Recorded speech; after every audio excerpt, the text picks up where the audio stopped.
Приглашаем всех зверей на веселую зарядку. Упражнение началось. Ноги вместе, руки врозь. Раз, два, три, четыре. Ноги выше, руки шире. Кто придумать бы помог, если нет ни рук, ни ног, что поставить шире?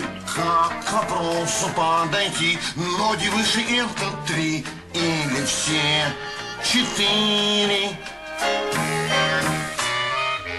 Всем занять свои места. Рассчитайтесь по порядку. Есть зарядка для хвоста.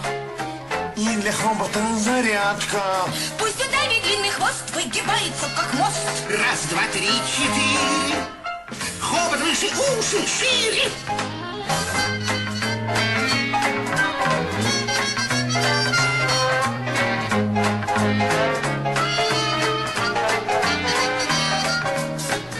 На веселых, на утят быть похожи не хотят, быть похожи не хотят. Не зря, не зря. Даже бабушка и дед сбросит 80 лет, замучат они во след. Кричат, вместе солнце, речка, дом, кружат танцы озорном. Не зря, не зря. Неуклюжий бегемот ничего не разберет, но старательно поет.